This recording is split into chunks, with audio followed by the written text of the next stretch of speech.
Hola chicos, muy buenos días para los que están ingresando, muy buenos días. Muy buenos días. ¿Ya despiertos? En su día sábado, ¿cómo estás Pedrito? Mitsuko, buenos días. Valentina. Paul, ¿cómo estás? Paul, ¿cómo estás? Muy bien, Miss. ¿Cómo están, hijo? Romina, buenos días.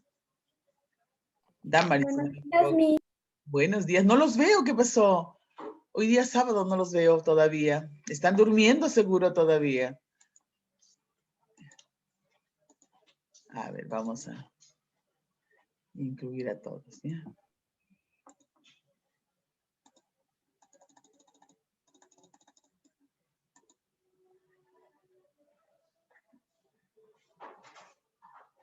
Buenos días, chicos, no los puedo ver todavía. Buenos días. Me imagino que es un poco tedioso. ¿Cómo estás, Valentina? Es un poco tedioso porque es sábado y la mayoría quiere descansar sábado. Nuestro día de semana. Muy bien, Valentina. Puntito para Valentina, la primera que sale en su cámara. 11, 10 estudiantes. Muy bien. Ahora nos vemos con Damaris. Hola, Damaris, ¿cómo estás? Muy buenos días, hija. Hola, hija. Valentina, Mitsuko. Hola, Mitsuko, ¿cómo estás, Mitsuko? Buenos días. Las chicas, ¿no? Las chicas primero. A ver, hijitos, vamos, como que vamos esperando y vamos alistando nuestro material. Vamos encendiendo nuestras cámaras, ¿ya? Texto. A ver. Mis no pueden... Ah, mi gato, ya, en el transcurso de la clase lo voy a traer al gato para que lo podamos ver a Pepito. Buenos días, Valentina, ¿cómo estás? Hola, Guillermo, ¿cómo estás? Muy buenos días, hijo. Hola, hijito, ¿cómo estás? Muy buenos días. Romina, buenos días. ¿Cómo estás, Romina? Sí, ahora ya hay que abrigarnos, hijos, ¿ah? Ya las temperaturas están cambiando, la temperatura está bajando un poquito ya, estamos en otoño. Entonces hay que cuidar, hay que prever, hay que cuidar la salud, evitar los problemas respiratorios, ¿no? Valentina, Xiomarita. Así, Xiomarita me ha hecho para que le enseñe mi gatito. Bien, bien, hijos. Mientras esperamos que los demás compañeros estén ingresando, aunque ya va a ser tarde, creo. A ver la hora.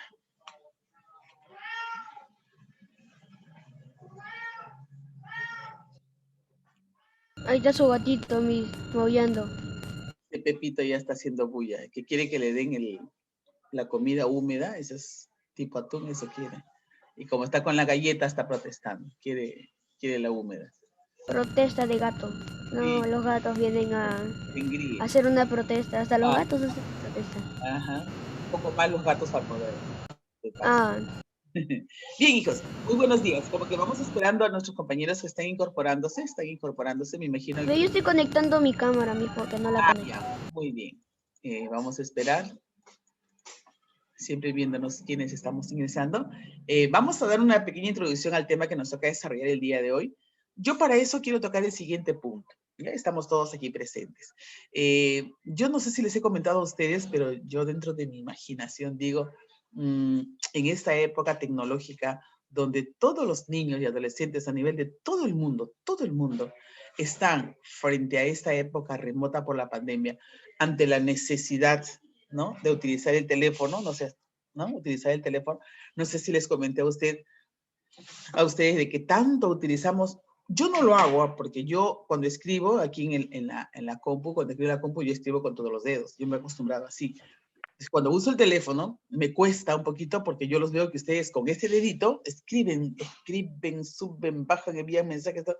Yo no, yo generalmente, si es que escribo, de preferencia escribo por laptop, y si es que tengo que enviar un mensaje y no puedo escribir, lo hago por audio, ¿no? Excepcionalmente escribo por el teléfono, no suelo hacerlo mucho porque me es incómodo. ¿Y para qué evitarme problemas? Entonces, Lo que sí veo es que los niños y los adolescentes y los jóvenes de estas generaciones hacen esto. Entonces, mi preocupación como maestra de ciencias es, si yo tengo algunos conocimientos que a mí me dicen que órgano que se usa se atrofia, crece, y órgano que no se usa el que se usa se hipertrofia, el que se usa se hipertrofia, o sea, crece bastante, y el que no se usa se atrofia, se reduce, ¿no? Y eso yo lo sé porque en mi época de estudiante, yo recuerdo mucho que existía, yo no lo he visto, pero si alguna vez de repente sí, existía una enfermedad que se llamaba la poliomielitis, que le daba a los niños, que era un virus que le daba bastante fiebre. Y los niñitos, de tanta fiebre, se postraban en su camita y los piecitos que normalmente son así, con la poliomielitis, como hacían fiebre en su camita, sus piecitos se les hacía así, porque estaban mucho tiempo en la cama. Entonces, cuando ellos se sanaban, ¿no? Ya le pasaba el proceso viral, los querían parar y no podían porque sus piernitas estaban así. O sea, sus pies no eran así doblados, sino eran así en punta, ¿no? Entonces, esos niños, aparte que los músculos y el control motor de su cuerpo no era bueno, eran niños que muchas veces no podían caminar. No sé si ustedes han visto algunas películas, incluso de terror, hay niños que andan con unos fierros en las piernas, ya. Esa característica de tener la inamovilidad de las piernas correctamente o tener fierros para poder caminar, hay algunas personas todavía presentes que existen con esa secuela, se llama secuela, ¿no? Era en ese entonces, cuando yo tuve la oportunidad de estudiarlo, verlo, era bastante frecuente en una época en nuestro país. Es una enfermedad que fue controlada, ¿no? Se llamaba poliomielitis, fue controlada a nivel mundial, de tal manera que ahora no se ven esos casos en el mundo entero, no hay, ¿ya? Pero yo traigo a colación esa enfermedad, ¿por qué? Porque esas personas, como no podían caminar por la postura de su pie y algunas, digamos, algunas dificultades o disfunciones en sus músculos, esas personas, al no poder caminar, estaban algunos en silla de ruedas. ¿Qué pasaba? Cuando pasaban los días, los meses y los años, cuando tú observabas a esa persona, la persona ya no tenía músculos, por decir, como un deportista que tiene músculos, como la pierna de pollo, no, no. Sus músculos, como ya no los usaba, sus músculos se habían vuelto así como los tendones de nuestros dedos, han visto unas tiras, así como tendoncitos simplemente. O sea, de lo que eran músculos carnosos como una pierna de pollo, se habían absorbido, se habían atrofiado, se dice, atrofiado, así ya no crece, se reducen, se habían reducido y de tal forma que en ellos ya era casi imposible que caminen, ¿no? Entonces, esa condición que les estoy contando de antiguamente, esa enfermedad que existía y lo que se podía observar, es algo que a mí me llamó a la reflexión, ¿no? Y dije, sí, antes, cuando un músculo no se utilizaba, se reducía, se atrofiaba y dejaba de funcionar, ahora que los niños, adolescentes y jóvenes, algunos adultos también, están utilizando mucho estos dedos, lo más lógico, según esta supuesta teoría, lo más lógico es que esos dedos crezcan. Es lo lógico. Entonces, órgano que no se usa, se atrofia, se reduce, desaparece. Bueno, desaparece, no, queda un esbozo. Y órgano que se utiliza, desarrolla, crece, se hipertrofia, dice. Entonces, me llamó mucho la atención ese tema. ¿Por qué? Porque el día de hoy nosotros vamos a conversar acerca de esto. ¿Qué pasa?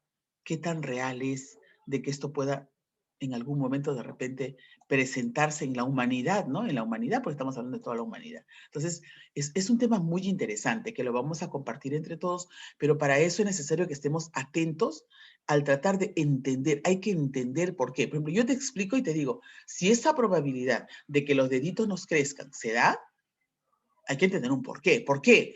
Porque ante la necesidad del uso de los dispositivos, los chicos, los niños, adolescentes y jóvenes tienen la necesidad de utilizar mucho estos dedos. Usan mucho estos dedos. Entonces, al usar mucho estos dedos, según esa teoría, es probable que con el tiempo y tiempo y tiempo, ¿no? Las generaciones y los hijos de esas generaciones, pues desarrollen este dedito. Ya no va a ser así, ¿no? Ya no va a ser una manito así, sino de repente sería una manito así, ¿no? Que tuviera el pulgar ya casi del mismo tamaño que los demás, ¿no? Entonces, es una probabilidad. Por ponerles un ejemplo, ¿no? Entonces, nosotros el día de hoy justamente vamos a ver eso, porque es necesario que nosotros tengamos una motivación, ¿no? Me crecerá mi dedo, uy, no, qué barbaridad, y si me crece, ¿qué pasará, no? Entonces, y dentro de eso también, por ejemplo, considerar que nosotros, los seres humanos, ¿no? Somos una consecuencia de la evolución de algo. ¿Qué cosa es una palabra evolución? Algunos escuchan, sí han evolucionado. Dice que el hombre ha evolucionado del mono. Dice, provenimos del mono. Es una, como ustedes saben, esa es una teoría, ¿no? Es una teoría que tiene mucho que ver con lo que propone Oparín en su momento. Recuerden ustedes que cuando veíamos el origen de la vida, ¿no? Cuando veíamos el origen de la vida, nosotros teníamos varias teorías y una de ellas, la que proponía Oparín, ¿no? Al final, cuando Oparín decía, no, de los bioelementos se formaban las biomoléculas llamadas coacervados, que con la temperatura de la Tierra, las radiaciones, etcétera, esto se convertía, yo les dije, se convierten en algas, luego en peces, luego en anfibios, en reptiles, de los reptiles salen las aves y los mamíferos, ¿no? Esa es toda una evolución. Pero tenemos que entender nosotros que esa evolución, si fue así, no se ha dado ni en un día, ni en un año, ni en 10 años, ni en 20, ni en 100, ¿no? Se ha dado en muchísimos cientos de años, de repente hasta miles de años. Entonces, ¿qué pasa? Es como, les pongo ejemplo, la evolución es algo así como, bueno, según algunas teorías, es algo así como, te voy a poner un ejemplo, ¿no? De repente, tengo mis orejitas de este tamaño, pero como, digamos, mi conducto auditivo sería en todo caso mi oído, ¿no? Pero como tenemos la necesidad de escuchar más, de repente mi conducto auditivo, mi orejita va creciendo por necesidad. Y mis hijitos ya van naciendo orejoncitos, algo así, ¿no? Se va pasando a las generaciones futuras, a los hijos de los hijos, ¿ya? De eso se trata el tema que vamos a desarrollar el día de hoy. Así es que yo los invito a que compartan conmigo un momentito el material que yo les he buscado, que es un material bien bonito, pero hay que entenderlo primero, ya vamos a entenderlo primero. Entonces, vamos nosotros el día de hoy a desarrollar este tema. Este es el material del colegio que está en sus libros, que dice la evolución, ¿no? La evolución. Ese es el tema que vamos a desarrollar el día de hoy. Y para esto es necesario recordar lo siguiente. Dice, el estudio de los restos de animales y plantas que existieron en épocas pasadas, a los cuales se les llama fósiles, nos permiten descubrir que los seres vivos de hace millones de años eran muy distintos a los actuales. Miren el dinosaurio, pues, ¿no? ¿Quién no ha oído hablar, por ejemplo, de los dinosaurios? Reptiles gigantes que desaparecieron de la faz de la Tierra al final de la era secundaria y de los que se han encontrado numerosos restos. Eso no es que mentira, dicen, no, se han encontrado restos, por lo tanto es algo real, existió. Hoy en día, los representantes de este grupo animal son muy diferentes, ¿no? Antiguamente eran dinosaurios, pero ellos... Ah, ya, ahorita, gracias, muchas gracias la foto por WhatsApp, muchas gracias, ahorita lo tomo. Los dinosaurios se adueñaron de la Tierra hace unos 225 millones de años. O sea, no solo controlaron el planeta, sino que fueron capaces de conservar esa situación durante un largo periodo de 130 millones de años. O sea, hijos, qué barbaridad. O sea, algo así como que ellos eran dueños de la Tierra y por muchísimo tiempo. Entonces hay que recordar eso, que ellos han sido antes que nosotros y han tenido muchísimo tiempo, ¿no? Predominando en nuestro planeta. Entonces, ahora sí, pasamos a tomar nuestra foto. Por favor, la mejor carita. A ver, sonrían. Carita nada más. Muy bien. A ver, Pedrito, para verte. Ya, vamos a ver, ¿ya? 1, 2, 3, ya. Voy a pegar, disculpen un minutito, voy a pegarlo, ¿ya? Ve. Esto, ve.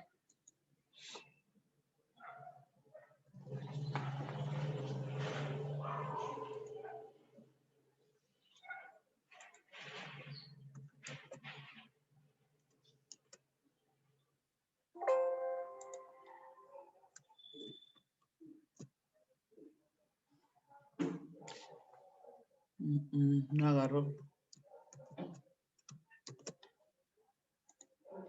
Chicos, una más, no agarró bien. A ver, una más. Ya. Sexto B. Ahora sí. Ya.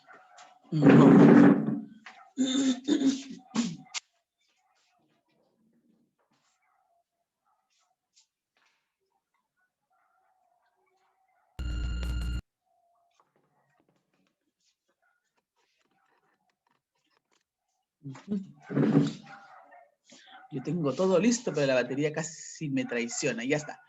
Listo. Ya está la fotito, ¿ya? Ya está pegada la fotito, luego le pongo la asistencia. Entonces, como les decía, Es un tema que es sumamente importante, hay que entenderlo. Entonces, para ello yo les he preparado, he buscado un material bien bonito. Nos vamos a concentrar, porque yo lo voy a detener. En cualquier momento yo lo detengo y voy a seguir explicando, ¿ya? Vamos a compartir este material.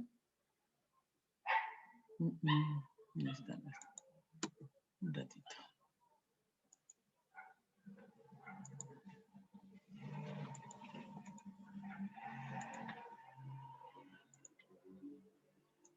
Yo siempre les busco unos videitos para que ustedes puedan entenderlo mejor, ¿ya? Yo les cuento también, pero para que se lo imaginen más. Ya saben, hay que echar pie a la imaginación, ¿ya? Vamos a imaginarnos todo lo que nos van a contar en este instante. La teoría fijista decía que las especies se aman. A ver, la teoría fijista significa ya preestablecida, ¿ya? Que no permitía o no aceptaba de repente que tuviese otro origen, ¿ya? Vamos a escuchar. Tal como están desde la creación. Por otro lado, los transformistas aseguraban que las especies se adaptan a los escenarios donde viven, pero no todo. ¿Qué cosa dice? La teoría fijista decía que, como habían aparecido en la Tierra, se manifestaban durante todo el tiempo que permanecían en la Tierra. Aquí había otra teoría, ¿no?, que aceptaba lo de la evolución, donde decía que los seres que habitaban la Tierra habían cambiado. ¿Ya? A eso se refiere fijista y evolutiva, ¿ya? Todos estaban de acuerdo en cómo sucedía eso. En las clases pasadas hablamos de las dos posturas más importantes que dominaron buena parte del siglo XVIII en el mundo científico con respecto al origen y evolución de las especies. Sí, esas teorías eran los fijistas y los transformistas. Muy bien. Les había mencionado también que entre los defensores del transformismo estaba involucrado el abuelo de Charles Darwin, Erasmus. También estaba uno de los más fervientes transformistas que postuló una de las teorías más importantes que prevaleció durante gran parte del siglo XIX. ¿Alguien sabe quién fue? Era Lamarck, ¿no? Sí, así se lo conoce. En realidad era un francés llamado Jean-Baptiste de Monnet, caballero de Lamarck, que vivió entre los años 1744 y 1829. Este naturalista, entre muchos otros aportes, postuló su teoría evolutiva, conocida como lamarckiana. Ya sé, a la teoría lamarckiana también se la conoce como herencia de los caracteres adquiridos.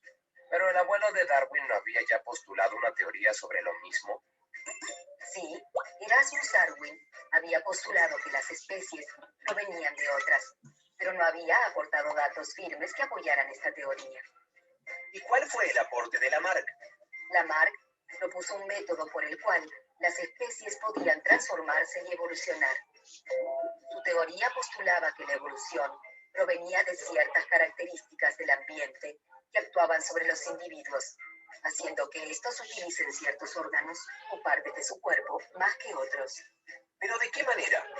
Bueno, sostenía que los órganos que más se utilizaban tendían a fortalecerse y desarrollarse. Los que menos se usaban, por el contrario, tendían a reducirse y atrofiarse. Pero lo más importante es que esta tendencia a desarrollar o atrofiar los órganos por el uso o desuso podía ser heredada. Entonces, ¿cómo sería la evolución en ese caso? El ejemplo más conocido es el de las jirafas y sus largos cuellos. Lamarck imaginaba un pasado con jirafas de cuello corto, como antílopes. Ah, comiendo de plantas al ras del piso.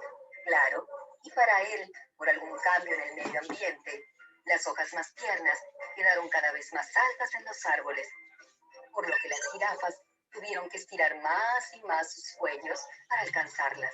Claro, su teoría suponía que el cuello y las patas iban alargándose con cada generación y que esa característica se transmitía a las nuevas generaciones hasta obtener las jirafas tal como las que conocemos hoy. Exacto. Así, una vez que se creaba vida, el curso normal de una especie era evolucionar hacia una forma más perfecta, más avanzada. ¿Pero es verdad? ¿Así evolucionan las especies? No.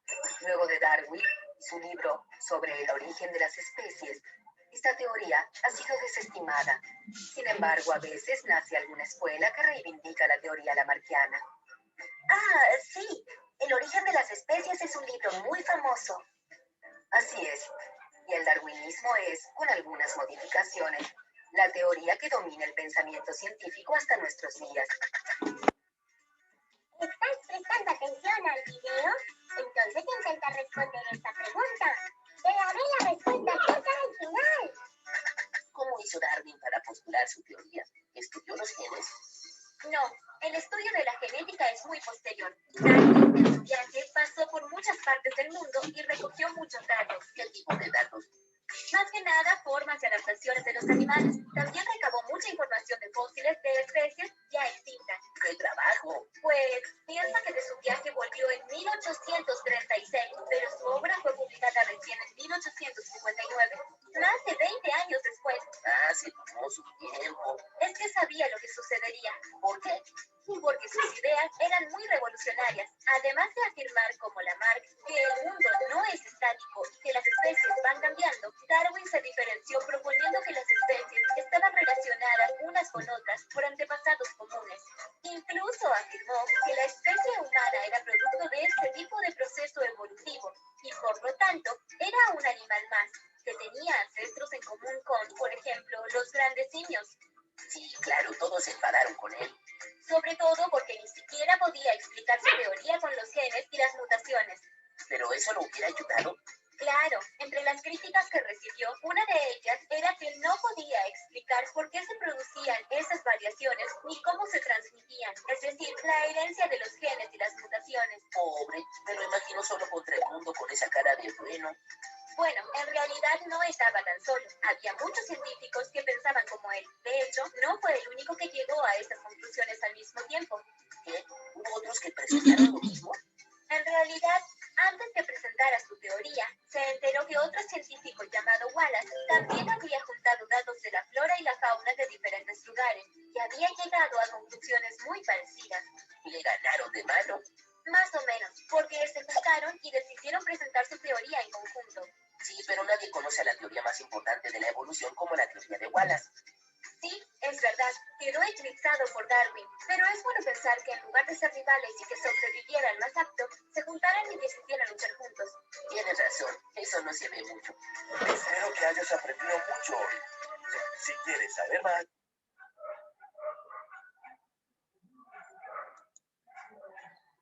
A ver, chicos, es un tema de repente para algunos de ustedes nuevo, pero que tiene algo interesante que nos va a permitir de repente encontrar la explicación a muchas cosas. Así es que no se olviden que tenemos dos personajes que tienen, no vamos a decir posturas diferentes, pero que tienen, hacen aportes acerca de lo que es la evolución de las especies. Lo fundamental que han dado ellos dos, hay más, pero por lo menos ellos dos, es en tratar de desterrar aquella teoría fijista que decía que las especies, así como aparecían en la Tierra o se iniciaban en la Tierra, iban a permanecer toda esta época, o sea, que nunca cambiaban. En cambio, ellos proponen de que las especies tienen variaciones en el transcurrir del tiempo, vamos cambiando, ¿no? Por decir nosotros mismos, ¿no? Cuando en algún momento ustedes en historia han estudiado a los antepasados del hombre, del Homo sapiens, no sé si ustedes han escuchado, son pequeñitos, pero yo sé que en historia les han hablado del hombre de Neandertal, el Pithecanthropus erectus, el Sinjanthropus erectus, el hombre de Cro-Magnon, ¿no? Hombres de la antigüedad, ¿no? Que obviamente no hemos vivido juntos, que son de muchos años atrás, miles de años atrás, pero que tienen características humanoides y es por eso que se dice que son nuestros antepasados, ¿no es cierto? Y si nosotros analizamos las características que ellos tienen, por ejemplo, el cráneo que ellos tienen generalmente es un cráneo que tiene, normalmente la cabeza es cara y cráneo, ¿no es cierto? Mitad cara, mitad cráneo. Se dice que los hombres de la antigüedad tenían una menor masa encefálica, por lo tanto, su cráneo era más chiquito y su cara era bien grande, así como los simios, ¿no? Y se dice que con el tiempo, con esa tecnología y ese estilo de vida que tenemos donde utilizamos mucho la capacidad intelectual, nuestro cerebro va a crecer y nuestra carita se va a quedar ahí, ¿no? Por ahí se especula con respecto a esta teoría. Obviamente no va a ser mañana ni de acá a 10 años, pero con el transcurso de cientos y miles de años, esa podría ser la característica física de la especie humana. Entonces, ya nos ha picado el bichito de la curiosidad, así que vamos a empezar a trabajar con nuestro material del día de hoy, ¿ya? Así que bien atentos para poder, de alguna u otra manera, fortalecer algunos conocimientos nuevos. Por ejemplo, acá tenemos, dice, la evolución. Habíamos dicho hace un momento esto, ¿no? Que nos cuente un poquito cómo hacía la evolución y empezamos con el tema. Dice, ¿qué es la evolución? Me preguntan a mí, ¿no? ¿Qué es la evolución? Entonces hay que entender de que la evolución, si ustedes están con su resaltador por ahí, por favor, y si no, hagan uso del mismo. Es el proceso biológico, miren, la evolución, proceso biológico mediante el cual los caracteres de las distintas especies han ido, ¿qué cosa? Cambiando. Cambiando a través del tiempo, esto es lo más importante. Eso es evolución. Evolución significa cambio a través del tiempo, ¿correcto? No es un cambio inmediato, porque el cambio inmediato se llama mutación, ¿no? Un cambio genético inmediato se llama mutación. En este caso es un cambio a través del tiempo. Cuando a mí me hablan de las teorías evolutivas, dice sí, hasta el siglo XIX se creía que la materia viva podía surgir de la inerte, ahí está Aristóteles, ¿recuerda? Como lo sostenía la teoría de la generación espontánea y que los seres vivos eran incapaces de sufrir modificaciones. Hoy en día se habla de si ha ocurrido cambios en los seres vivos expresados en las teorías evolutivas. ¿Cuántas teorías evolutivas vamos a conocer el día? Vamos a ver la teoría de los caracteres adquiridos, uno, ¿ya? Vamos a ver otra teoría, vamos a ver qué teoría más. Vamos a ver la teoría. Bueno, para que sepan cuántas son, ¿no? Ay, se me fue. Tenemos la otra teoría, que es la teoría de la selección natural, que la vamos a estudiar ahorita. Vamos a ver de qué se trata. Ya, teoría de la selección natural. Listo. Y luego tenemos a la teoría mutacionista. Mutaciones, teoría mutacionista. ¿Correcto? Son las teorías que nosotros vamos a estudiar, vamos a considerarlas, ¿ya? Entonces, vamos a empezar con la primera, ¿ya? ¿Dónde está Lamarck? ¿Dónde está Darwin? Vamos a ver dónde están ellos, ¿ya? Entonces, aquí lo que me interesa recordar de esta parte es lo siguiente. Cuando a mí me hablan de la teoría de los caracteres adquiridos, ¿ya? ¿Qué es lo que tengo que saber de acá? ¿Qué debo de saber de acá? Lo siguiente. Dice, en el año de 1809, o sea, de años, se publicó por primera vez una teoría razonable de la evolución. ¿Razonable qué significa? Que tenía sentido. Esta fue sostenida por Jean-Baptiste Lamarck. Ya saben ustedes que era Lamarck por el lugar, ¿correcto? O sea, Lamarck tiene que ver con ¿quién? Con los caracteres adquiridos.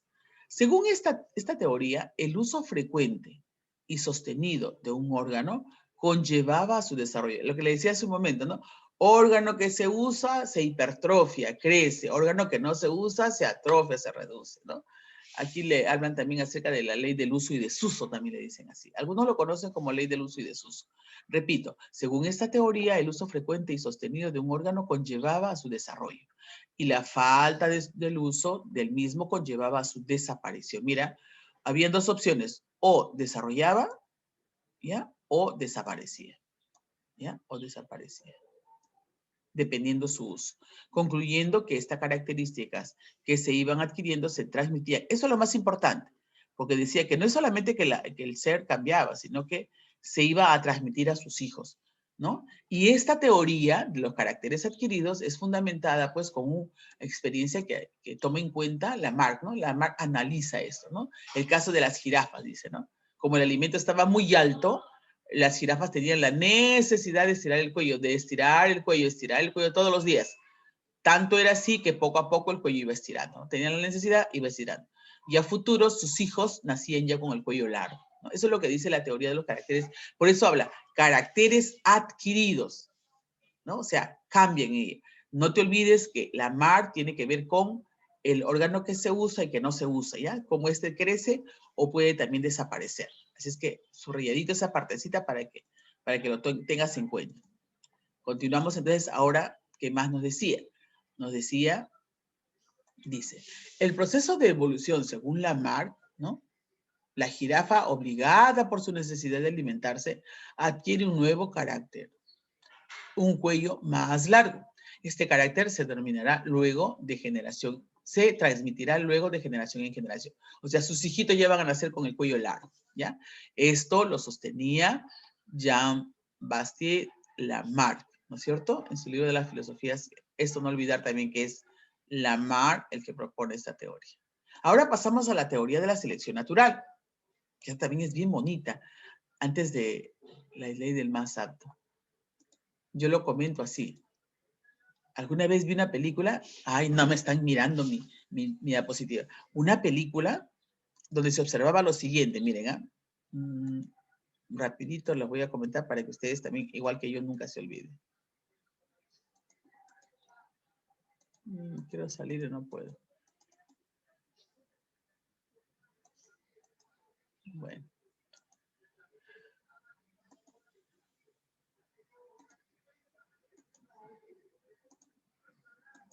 Ya. ¿De qué se trata? Era una manada de lobos, donde estaba la mamá, el papá lobo y, por decir, 5 lobitos, ¿ya? Pero cuando se observa en el video, el lobito, uno de los lobitos parece que había sido atacado y no tenía una patita, ¿ya? O sea, era cojito, tenía solamente hasta la rodillita, un muñoncito, no tenía patita.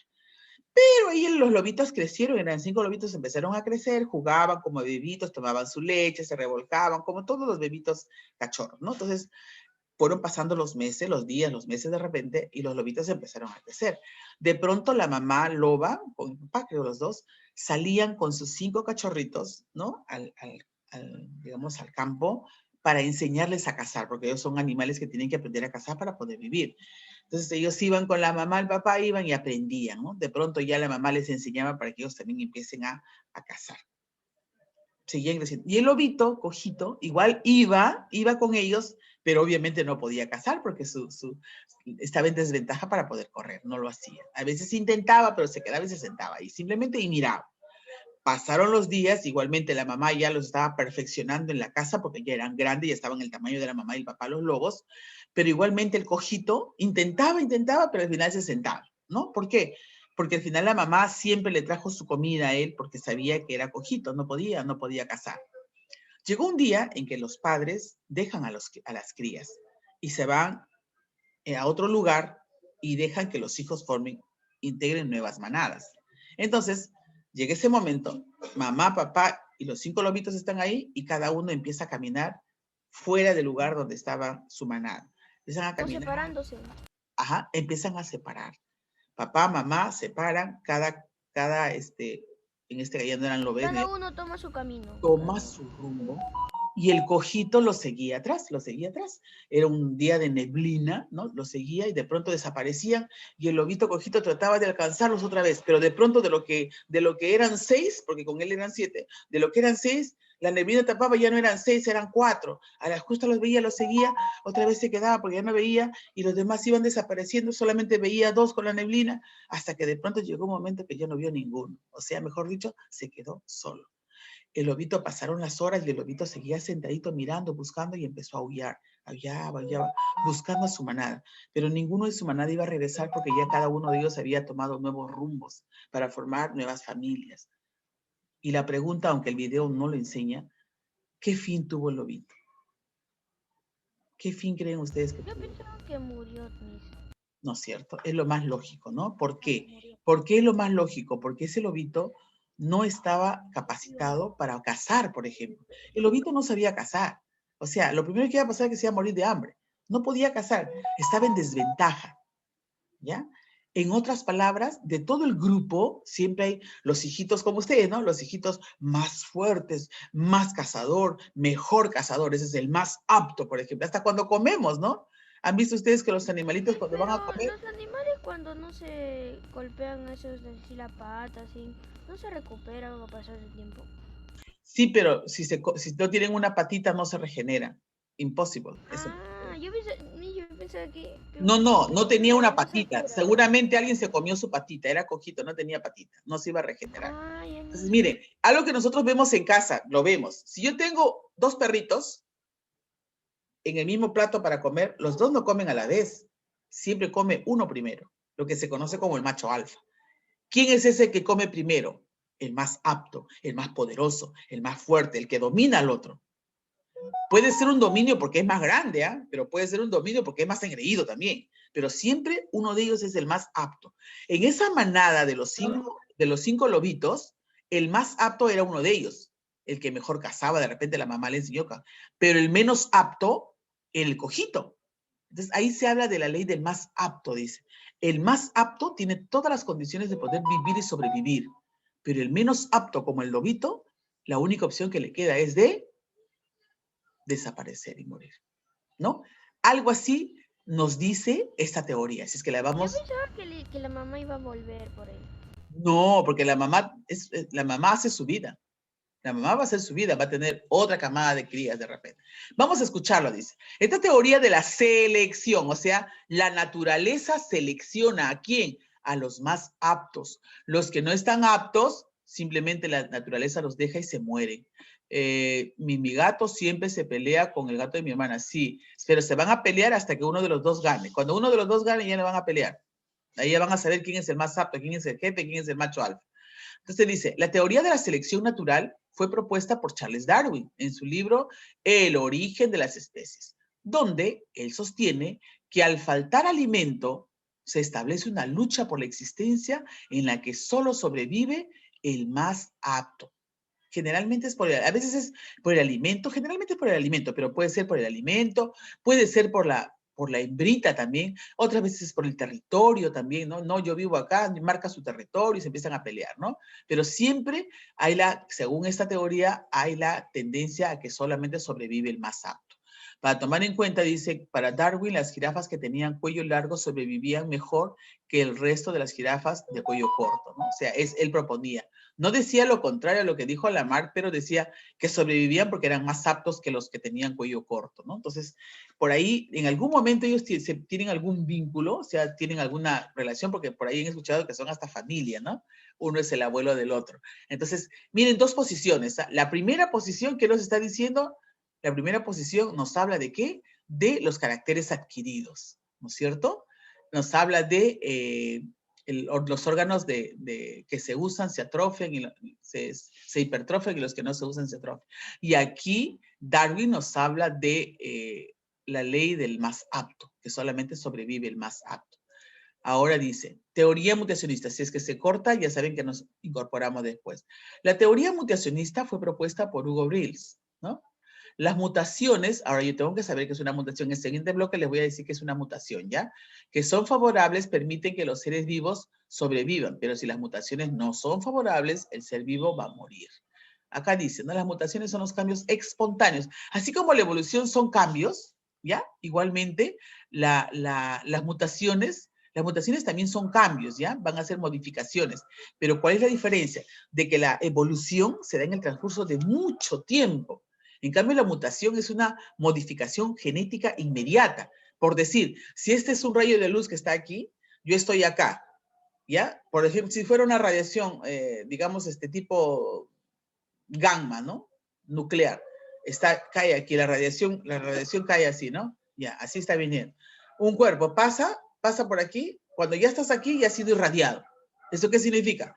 Que tus genes ya se modificaron, tus genes ya se modificaron. Pero tú dices, pero está igualito. Sí, pues, está igualito físicamente, pero internamente sus genes ya se alteraron. Entonces, es muy probable que en sus hijos ya se pueda evidenciar algún tipo de, digamos, de modificación genética. Vamos a dar otro like con el mismo. No, miren hijos, yo por ahora, no sé, voy a coordinarlo bien, pero por ahora yo siempre les mando 2 enlaces para que no se confunda. Uno con la primera hora y el otro con la segunda hora. Así lo hago. Si después lo cambiamos, ya yo les voy a avisar, pero por ahora les mando los 2, yo lo hago para que no se confunda. Y empezamos pues 10 minutos después de la culminación de la primera hora, en este caso del break, ¿no? Ya se nos va a cortar un ratito, levántense, estírense, hagan unos cuantos ejercicios para que regresen y hablemos un poquito más sobre estas 2 teorías. La mutacionista les voy a tener un videito también para que lo puedan ver. Acuérdense de Darwin y de Lamarck. Órgano que se usa, desarrolla, y el que no se usa, se atrofia. Hay que estudiar, chicos, para que desarrolle mi cerebro. Estamos viéndonos, ¿ya? Bye, bye.